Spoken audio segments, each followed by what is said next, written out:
कांग्रेस कर रही तुष्टीकरण की राजनीति। मुस्लिम वोट बैंक साधने के लिए चला एक और दांव। मुसलमानों को आरक्षण, बीजेपी हुई आग बबूला। नमस्ते दर्शकों, मैं निकिता रस्तोगी, डीएनपी इंडिया में आपका स्वागत। वक्फ बोर्ड को असीमित शक्तियां देकर संवैधानिक तौर पर अपना मुस्लिम प्रेम और तुष्टीकरण की राजनीति को जाहिर करने वाली कांग्रेस एक बार फिर से अपने असली एजेंडे पर आ गई है। इस बार कांग्रेस में मुख्यमंत्री सिद्धारमैया की अगुवाई वाली कांग्रेस सरकार ने सार्वजनिक ठेकों में मुस्लिमों को 4% अतिरिक्त आरक्षण देने की तैयारी की है। अपने इस योजना को परवान चढ़ाने के लिए सरकार Karnataka transparency in public procurement act 1999 में संशोधन करने की योजना पर काम कर रही है। लगभग एक साल पहले इस तरह का प्रस्ताव विवादों और तुष्टीकरण की राजनीति के आरोपों के बीच वापस ले लिया गया था, लेकिन सीएम सिद्धारमैया मुस्लिम तुष्टीकरण में कुछ इस तरह से खो गए हैं कि वो हार मानने का नाम नहीं ले रहे। मुस्लिम आरक्षण के प्रस्ताव को वो अपने पहले कार्यकाल 2013 से 18 के दौरान भी लाए थे, लेकिन उस वक्त उनकी ये योजना सफल नहीं हो सकी थी। सिद्धारमैया इस कदम से अल्पसंख्यक, पिछड़ा वर्ग और दलित का समर्थन जुटाना चाहते हैं, क्योंकि अल्पसंख्यक, पिछड़ा वर्ग और दलित कांग्रेस का मुख्य वोट बैंक है। इधर सिद्धारमैया के इस प्रस्ताव पर सियासत गरमाने लगी है। बीजेपी ने कांग्रेस सरकार पर निशाना साधना शुरू कर दिया है। सिद्धारमैया सरकार इसी विधानसभा सत्र के दौरान इस आरक्षण को लागू करना चाहती है।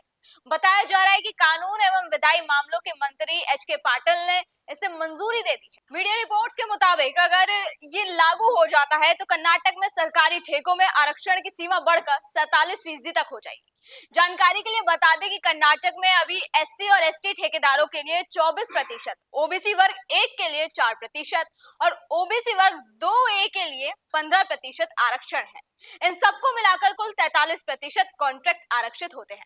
अगर प्रस्तावित 4% मुस्लिम कोटा वर्ग 2B के तहत लागू होता है तो सरकारी ठेकों में कुल आरक्षण 47% हो जाएगा। साथ ही कॉन्ट्रैक्ट की अधिकतम सीमा दोगुनी होकर 2 करोड़ रुपए हो जाएगी।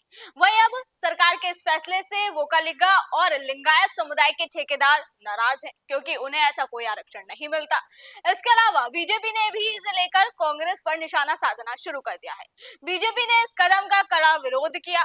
उसने इसे असंवैधानिक और तुष्टीकरण की राजनीति का उदाहरण बताया। बीजेपी प्रदेश अध्यक्ष बी.वाई. विजेंद्र ने कहा कि हम धर्म के आधार पर समाज को बांटने वाली कांग्रेस सरकार की नीति का विरोध करते हैं। कांग्रेस सिर्फ मुसलमानों को ही अल्पसंख्यक मानती है और अन्य वास्तव में हाशिए पर रहने वाले समुदायों को नजरअंदाज करती है। मुसलमानों के पास पहले से ही शिक्षा और रोजगार में आरक्षण है जो संविधान के खिलाफ है। अब उन्हें सरकारी ठेकों में 4% आरक्षण देना तुष्टीकरण की राजनीति का चरम है। अगर ये सभी अल्पसंख्यकों के लिए होता तो हमें कोई आपत्ति नहीं होती। इसके अलावा विजयपुरा के विधायक बसन गौड़ा पाटिल यत्नाल ने कहा कि कर्नाटक में कांग्रेस सरकार पूरी तरह से अल्पसंख्यक तुष्टीकरण पर ध्यान केंद्रित कर रही है।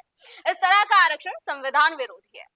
वहीं अब इस मुद्दे को बीजेपी नेताओं द्वारा विधानसभा में भी उठाया जाएगा, जिस पर हंगामा देखने को मिल सकता है। बीजेपी नेताओं का कहना है कि वो इस मुद्दे को कर्नाटक विधानसभा के मौजूदा सत्र में उठाएंगे, जिसको लेकर सरकार की ओर से तत्काल कोई प्रतिक्रिया नहीं आई है। फिलहाल इस प्रस्ताव पर बहस जारी है और आगे क्या होता है ये देखना होगा।